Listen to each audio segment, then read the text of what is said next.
Estamos viendo sobre el libro de Jonás y hoy me corresponde hablar sobre la oración de Jonás, sobre el capítulo 2 del libro de Jonás. Y antes que vayamos a la lectura, yo quiero comentarles, es innegable que estamos viviendo en una sociedad donde hay muchos avances científicos, donde hay muchos avances tecnológicos, donde las maravillas de la capacidad humana han alcanzado niveles inconcebibles. Si nosotros hubiéramos hablado con nuestros abuelos, con nuestros bisabuelos, con nuestros antepasados, ellos jamás se hubieran imaginado que tuviéramos tal avance tecnológico en nuestros tiempos. Se cumple la profecía que dice en Daniel 12:4, dice: muchos correrán de aquí para allá y la ciencia se aumentará. Y la verdad, la ciencia se ha aumentado de tal manera que hemos pasado, antes decían los predicadores, desenrollen las escrituras, y hemos pasado de desenrollar las escrituras a abrir las escrituras. Pero ya no nada más eso, hemos pasado de abrir las escrituras a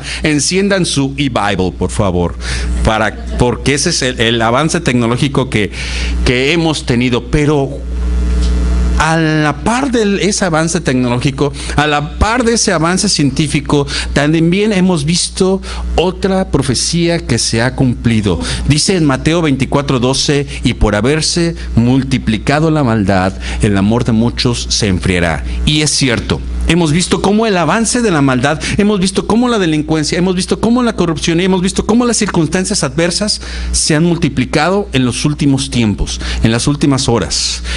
Un estudio divulgado en la ciudad de Bogotá hace pocos años aseguró que en todo el mundo aumentó el secuestro y que año con año se tienen cifras oficiales de 25,000 secuestros cada año. Cifras extraoficiales dicen que estos números podrían llegar a 100,000 secuestros al año.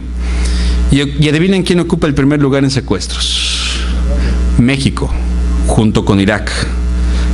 La magnitud del problema es similar en ambos países, pero México es el primer lugar e Irak el segundo lugar. Y los 10 países con mayor incidencia de secuestros a nivel mundial: India, Sudáfrica, Brasil, Pakistán, Ecuador, Venezuela, Colombia y Bangladesh. Por otro lado, la Fundación Transparencia Internacional ha publicado los 25 países más corruptos. No se encuentran ni México ni Colombia porque ya dieron su donación para no aparecer en esa lista. Pero los 25 países más corruptos son Haití, Myanmar, Irak, vuelve a aparecer Irak, Guinea, Sudán, Congo, Chad, Bangladesh, Uzbekistán, Guinea Ecuatorial, Costa de Marfil, Camboya, Bielorrusia, Turkmenistán, Tayikistán, Sierra Leona, Pakistán, Nigeria, Kirguistán, Kenia, República del Congo, Angola, Venezuela, República de Níger y Ecuador. Son los países más corruptos según Transparencia Internacional. Vemos cómo la maldad ha aumentado impresionantemente a nuestro alrededor. Pero no nada más hablemos de la maldad humana, hablemos de circunstancias adversas, hablemos de problemas que han afectado y que siguen afectando a la humanidad.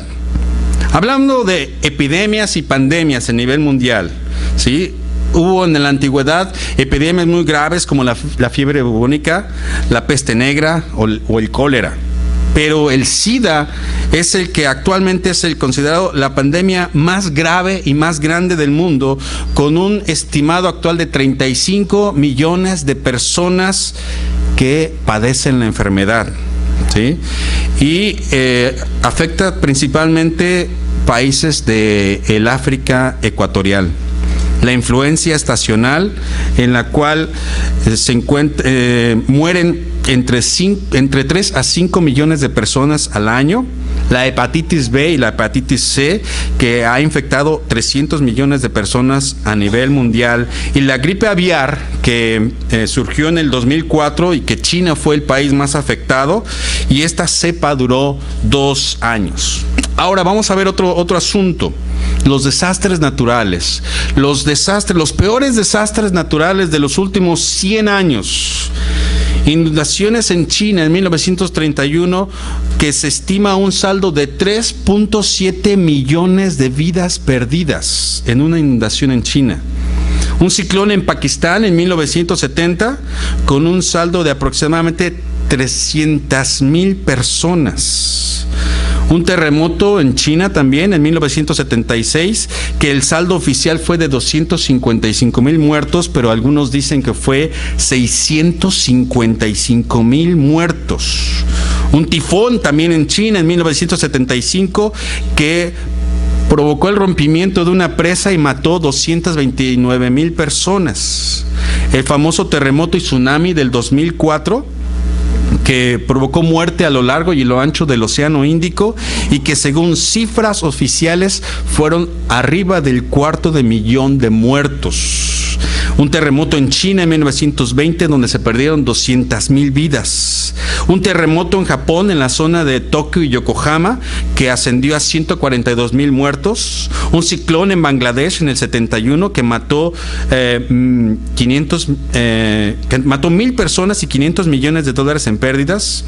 Un terremoto en Turkmenistán 1948 donde provocó la muerte de 110,000 personas. Inundaciones en Vietnam que se dio durante 1971 en medio de la guerra de Vietnam y no se saben cifras oficiales, pero se estima aproximadamente 100,000 muertos.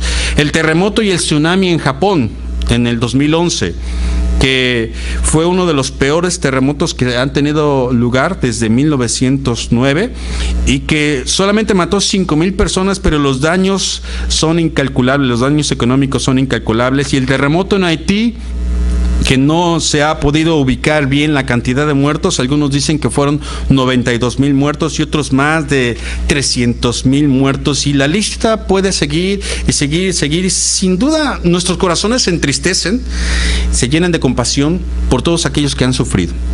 Cuando leemos todas estas cifras de muertos, todas estas cifras de desastres, toda esta maldad, nuestro corazón se entristece y decimos, qué lástima, qué tristeza, ¿sí? Pero no sentimos esa angustia hasta que uno de estos eventos toca la puerta de nuestro hogar, ¿sí? Hasta que uno de nuestros familiares es secuestrado, hasta que uno de nuestros familiares o nosotros mismos caemos en una enfermedad difícil, o hasta que algún evento de la naturaleza nos roba nuestros bienes materiales. Es entonces que estamos conscientes de lo frágiles que somos. Estamos conscientes de que no podemos depender de nuestras propias fuerzas. Muchas veces en medio de esas circunstancias levantamos la vista y reclamamos a Dios y le decimos, ¿por qué? Si yo no me meto contigo, ¿por qué te metes conmigo? Y mucha gente he oído decir así, pensando que a Dios esas circunstancias lo toman por sorpresa. O también muchos adjudicamos, pues es mala suerte que le toca a uno. Es que le tocó las malas de perder. Había un anciano sabio que tenía su granja en China. Tenía un caballo y tenía un hijo. Y un día el caballo se le escapa de la granja y se fue al campo. Llegan sus vecinos y le dicen, qué mala suerte. ¿Y saben qué dijo el anciano? ¿Mala suerte? ¿Buena suerte? Yo no sé, solo Dios lo sabe. A los pocos días regresa el caballo con una manada de caballos salvajes, preciosos ejemplares, y entran al corral del anciano y lo llenan. Y entonces vienen los vecinos y le dicen al anciano, ¡uy, qué buena suerte! Y el anciano dice, ¿buena suerte? ¿Mala suerte? Yo no lo sé, solo Dios lo sabe. 2 o 3 días después, su hijo, el que cuidaba de él, trata de domar uno de esos caballos, se sube y empieza a domarlo y se cae el muchacho y se fractura la cadera. Y vienen sus vecinos y le dicen al anciano, ¿qué creen que le dijeron al anciano? ¡Qué mala suerte! ¿Y qué creen que contestó el anciano? ¿Mala suerte? ¿Buena suerte? Yo no lo sé, solo Dios lo sabe, ¿sí? A la semana de ese accidente llega el ejército imperial a reclutar a la fuerza a todos los muchachos de esa comunidad. Pero ¿qué creen? Este muchacho no se podía ir porque tenía la cadera fracturada. Y se llevaron a todos los jóvenes menos a su hijo. Y le dicen los vecinos, ¡qué buena suerte! ¿Y qué creen que dice el anciano? ¿Buena suerte? ¿Mala suerte? Yo no lo sé. Solo Dios lo sabe. Nosotros no podemos juzgar si es buena suerte, es mala suerte. Tenemos que aprender de este anciano que dice, solo Dios lo sabe, ¿sí? hace casi 3000 años, un hombre de Dios, un profeta, escribió un libro que lleva su nombre, el profeta Jonás. Y ahí nos habla de algunas circunstancias que él pasó en un periodo de su vida y donde él, al final de ese momento, él reconoce que cada una de esas circunstancias, buenas o malas, estaban bajo el control de Dios. Él reconoce que era Dios el que permitía esas circunstancias. Si alguna vez te has preguntado y has dicho: Señor, ¿por qué permites circunstancias adversas en mi vida? ¿O por qué permites la maldad en el mundo? ¿O por qué permites que pasen cosas malas a gente buena en el mundo? ¿Por qué lo permites? Jonás nos da una respuesta y nos dice que Dios prepara las cosas con el propósito de que nosotros levantemos nuestra vista a Él y oremos a Él y roguemos a Él. Y a través del libro vemos cómo Dios prepara las cosas. En el capítulo 1 vemos que Dios levanta una tempestad para llamar la atención del profeta. En el mismo capítulo 1 vemos que Dios tenía preparado un gran pez que tragara al profeta. En el capítulo 4 vemos también que Dios preparó una calabacera para que le cubriera del sol al profeta. Pero también en el mismo capítulo 4 vemos que Dios tenía preparado un gusano que comiera la calabacera. Y finalmente Dios también tenía preparado un viento solano, un viento caliente, un viento asfixiante, un viento agobiante que quemaba la cabeza del profeta.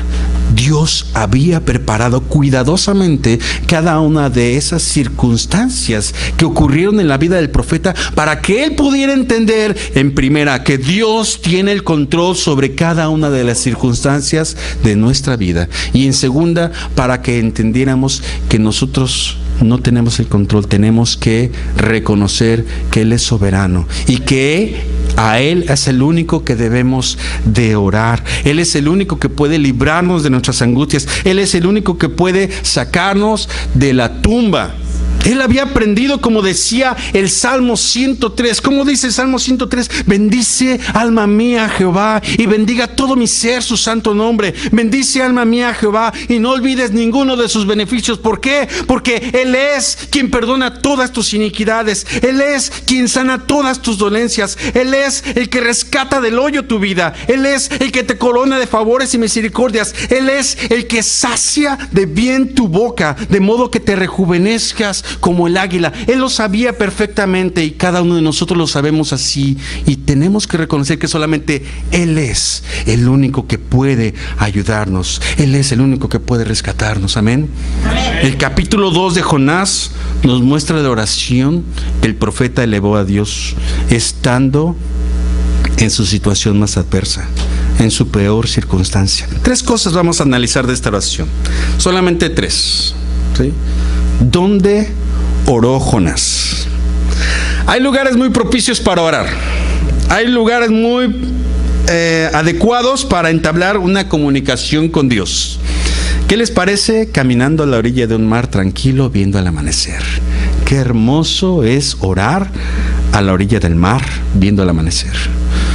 O imagínense un atardecer en las montañas, sentado, tranquilo. Qué hermoso es orar en un atardecer en las montañas.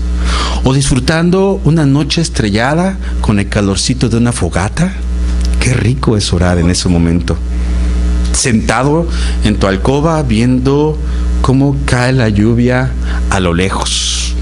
Un hermoso momento para elevar una oración a Dios. O ¿qué tal alrededor de una mesa con tus seres queridos en el Día de Acción de Gracias? Momentos muy propicios para orar, ¿sí? Pero entonces, ¿cuál pudiera ser el lugar más extraño que te imaginas para orar a Dios? ¿En el baño? ¿Sabían que mucha gente, el único lugar donde puede orar es en el baño? ¿Sí? ¿En un basurero? ¿Sabían que en un basurero? ¿Sabían que los cristianos en Egipto viven en el basurero porque no los dejan vivir en otro lado, pero son la gente más feliz? ¿Sí? Viven en un basurero. ¿Qué tal en medio del tráfico? en un accidente en la 75 o en la 635, cuando tienes prisa de llegar, ¿puedes orar ahí? Debería, y no lo tenía, y ya lo tenía preparado más bien, ¿eh? Sí, sí. ¿Qué les parece debajo de un puente? Cuando la lluvia está cayendo y tu coche está descompuesto y tu teléfono se ha muerto. ¿Sí? ¿Puedes orar ahí? Yo creo que uno de los lugares más extraños para orar, Jonás se lleva el premio mayor. En el estómago de un gran pez. ¿Sí? Imagínense la más profunda oscuridad. No ves nada. No ves nada. Ni siquiera pongas aquí tu mano, no la ves. Porque estás en el estómago de un animal. ¿Sí? Apretado contra las paredes estomacales. Escuchando todos esos ruidos extraños. Oliendo todo el alimento que se está haciendo, se está descomponiendo dentro de ahí, ¿sí? Respirando el poco aire que te entra. Respiras porque el pez también respira, pero no puede respirar libremente, ¿sí? Y tener la sensación de haber sido enterrado vivo es una sensación horrible, espantosa. Y ahí, en ese lugar, ahí pudo elevar su oración a Dios. Ahí pudo tener esa confianza de que estaba siendo escuchado, porque ni siquiera en la tormenta, cuando estaba la tormenta en su mayor fuerza, Jonás dice que había bajado a la parte de abajo del barco, perdón por la redundancia, y se había echado a dormir. ¿Sí? Y hasta que llegó el capitán y le dijo: despiértate tú, dormilón. Pero Jonás había caído muy bajo. Fíjense el proceso de caída de Jonás. Descendió a Jope, y en Jope descendió al barco. En el barco descendió al sótano para dormirse, y del sótano descendió al mar, y del mar dice que descendió a la tumba. Iba descendiendo, descendiendo, descendiendo, descendiendo. ¿Nos pasará así a veces espiritualmente? ¿Cómo estamos en comunión con Dios, pero de repente nos descuidamos tantito y descendemos? Y nos descuidamos otro poco y volvemos a descender. Y descuidamos otro poco y volvemos a descender. Hasta que Dios tiene que enviar una tormenta. Y nos quedamos dormidos en medio de la tormenta. Hasta que Dios tiene que despertarnos. Despiértate, dormilón. Y no entendemos. Hasta que nos arrojan al mar. Y no entendemos. Hasta que nos tiene que tragar el pez. Es decir, ahora sí, no tengo ni para dónde hacerme. No me puedo ni siquiera mover. En ese lugar es cuando dice el versículo 1 del capítulo 2: entonces oró Jonás a Jehová su Dios desde el vientre del gran pez. ¿Te sientes ahorita en el vientre de un gran pez? ¿Te sientes que no te puedes mover de algún problema que estás teniendo, de alguna circunstancia, de alguna tristeza, de alguna angustia? ¿Te sientes atrapado y sin salida? Este es el momento preciso y precioso en el cual orar. Es ahí, en ese lugar donde Dios te oye. Él está dispuesto a oírte. Porque dice: entonces oró Jonás a Jehová tu Dios. Vamos a quitarle el nombre de Jonás. Entonces oró Noé a Jehová su Dios desde el vientre del pez. Entonces oró Israel a Jonás su Dios. Entonces oró Henry a Jehová su Dios. Entonces oró Carlos. Entonces oró Sandra.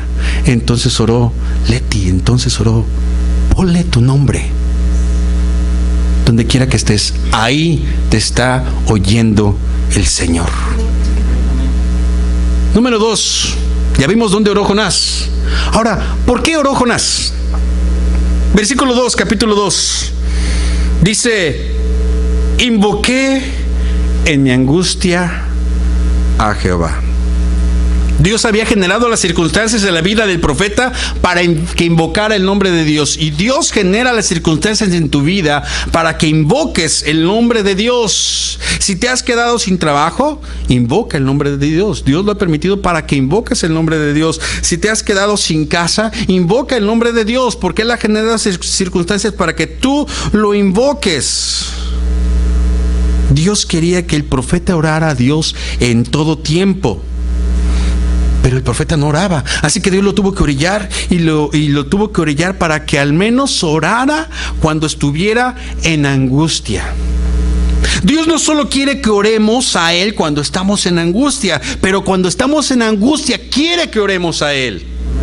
Dios no quiere que solo oremos a Él cuando estamos en problemas, pero cuando estés en problemas, Dios quiere que ores a Él. Dios no quiere que oremos a Él cuando estamos en necesidad solamente, pero cuando estés en necesidad, Dios quiere que ores a Él. Dios no quiere que solo oremos cuando estamos atrapados y sin salida, pero cuando estés atrapado y sin salida, Dios quiere que ores a Él. Desgraciadamente, de los servicios que se dan en la iglesia, el servicio de oración es el menos concurrido. Y desgraciadamente, ese servicio algunas veces se ha tenido que cancelar por falta de asistencia. O solamente 2 o 3. ¿Cómo queremos que Dios nos bendiga si no oramos? Cuando la oración es un mandamiento concurrente en la palabra de Dios. Orad sin cesar, orando en todo tiempo, velad y orad para que no entréis en tentación. ¿Cómo queremos que Dios nos perdone si no oramos a Él? ¿Cómo queremos que Dios nos salve y salve a nuestros familiares si no oramos a Él? Motivos por los cuales orar a Dios hay muchos, y no podríamos decir, es que después de 5 minutos ya no sé ni qué orar a Dios. Por favor, tantos motivos por los cuales hay que orar, pero no oramos, porque son trampas del enemigo, que Él no nos deja orar. Y Dios nos tiene que orillar, Dios nos tiene que poner en el estómago de un gran pez, para que entonces ahora sí invoquemos el nombre de Dios. ¿Sí? ¿Cuándo oró el profeta? El profeta clamó a Dios en el momento de su mayor angustia, cuando sus problemas estaban sin solución. A veces decimos, es que el agua me llegó hasta el cuello, o es que ya tengo el agua hasta los aparejos, ¿sí? Pero Jonás no sentía el agua hasta el cuello. Jonás ya estaba totalmente hundido, ¿sí? Decía el salmista, estoy en cieno profundo donde no puedo hacer pie en algo firme. Estoy en arenas movedizas donde no siento dónde apoyar mi pie. Y me estoy hundiendo, y me estoy hundiendo, y me estoy hundiendo. Y dice el profeta, descendí a los cimientos de los montes, la tierra echó sus cerrojos sobre mí para siempre. Ya estoy muerto. Los marineros que habían quedado en el barco, pues ellos decían, ya se murió. Ya, qué lástima, fuimos salvos, él se murió. Pero Dios tenía un plan todavía más grande con el profeta. ¿Sí? Dios, a pesar de que el profeta estaba en el vientre del gran pez, tenía un propósito para él. Y si tú estás en el vientre de un gran pez, no es el fin todavía. Dios tiene un propósito más grande para ti. Dios tiene un propósito más grande para él. Dios tiene un propósito más grande para ella. Dios tiene un propósito más grande para nosotros. Dios tiene un propósito más grande para la iglesia cristiana Génesis. Amén. Dios tiene un propósito. Si te sientes en el vientre del gran pez, ora al Señor. Ahí es el lugar. En esta oración de Jonás vemos cómo el profeta se debatía en una situación desesperada por un lado y totalmente angustiante, desesperante y estresante. Él dice, descendí al seno del Seol y desde ahí clamé. Él se sentía ya en la tumba. Él decía, desechado soy delante de tus ojos, Señor, ya soy como basura. Decía, las aguas me rodearon hasta el alma, ya no nada más hasta el cuello, sino hasta el alma. Tragaba agua salada. Algo que es horrible, una sensación horrible. Mi alma desfallecía en mí, dice. Él estaba con esa situación depresiva en su mente, luchaba con eso. Pero por el otro lado, en su oración, vemos una firme confianza en que Dios tenía el poder, en que Dios tenía la autoridad y en que Dios tenía el deseo de librarlo aún en medio de esa situación. El profeta dice: mi voz oíste, mas aún veré tu santo templo. Mas tú sacaste mi vida de la sepultura, oh Jehová, Dios mío. Mi oración llegó hasta ti en tu santo templo. Y la verdad, muchas veces en nuestra mente nos debatimos en ver nuestra situación, en ver nuestro problema, en ver nuestra angustia, en ver nuestra depresión, en ver nuestra enfermedad, y lo vemos y nos angustiamos y nos entristecemos, pero por el otro lado decimos: Señor, tú me puedes ayudar, Señor, tú me puedes sacar, Señor, tú me puedes levantar, Señor, tú me puedes fortalecer, Señor, a ti voy a dar la gloria y la honra. Y es una lucha constante que hay en nuestra mente y en nuestro corazón, que lo tuvo el profeta estando ahí. Y había ese resquicio de confianza, esa poquita de fe como el tamaño de un grano de mostaza. ¿Estás desfalleciendo en tu mente? ¿Hay esa lucha en tu mente? Entre tus problemas y tu Dios, entre tu angustia y el poder de Dios, entre tu tristeza, entre tu preocupación y el poder de Dios. No te sientas solo, pero confía en que Dios puede, confía en que Dios quiere, confía en que Dios está dispuesto a sacarte adelante. Porque Él todavía tiene un propósito grande para tu vida. Él todavía tiene un propósito grande para ti, para tu esposo, para tu esposa, para tus hijos, para tus padres. Él todavía tiene un propósito muy, muy grande. No importa cuáles sean las circunstancias que estemos pasando en nuestra vida. Y aquí vemos un milagro muy grande que hizo el Señor. Cualquiera de dos: o el profeta realmente se murió y Dios lo resucitó, o el profeta sobrevivió milagrosamente 3 días en el vientre del gran pez. No lo sabemos, pero lo que sí sabemos es que él, al final de cuentas, entendió que era Dios el que había hecho todas aquellas circunstancias para que él entendiera que Dios tiene el control. Aún aquellos que nunca han orado a Dios, si hoy empiezan, Dios puede oírlos. Dios quiere oírlos. Dios quiere oírte. Si nunca has elevado una oración a Dios, Dios quiere oírte. Él está dispuesto. Él dice en su palabra en Apocalipsis 3:20: he aquí yo estoy a la puerta y llamo. Si alguno oye mi voz y abre la puerta, entraré a él y cenaré con él y él conmigo. ¿Sí? Él está diciendo, como le dijo a Zaqueo: desciende, porque hoy es necesario que pose en tu casa. Y cuando Zaqueo dio muestras de arrepentimiento, ¿qué dice el Señor Jesús? Hoy ha venido la salvación a esta casa. Hoy puede venir la salvación a tu casa. Si tú nunca lo has hecho, si hoy quieres orar a Dios, Dios ha creado todas las circunstancias para que llegues hasta este momento. Dios lo ha hecho. Dios quiere que en medio de esas circunstancias levantemos nuestra vista, que seamos sensibles como el profeta y le digamos: Señor, invoco a ti en el día de mi angustia. Y quiero, Señor, que hoy me oigas. Yo sé que tú me oyes. Quiero elevar mi oración delante de ti. ¿Estás dispuesto a hoy orar al Señor y decirle: Señor, en medio de mi angustia quiero orar a ti? ¿Estás dispuesto a clamar a Dios? Si Él oyó al profeta, si Él le respondió al profeta, ¿tú crees que no te responderá a ti? Si realmente Dios sacó de la muerte al profeta, ¿tú crees entonces que Dios no te podrá sacar de tu problema? Yo creo que sí. Vayamos a Dios en oración.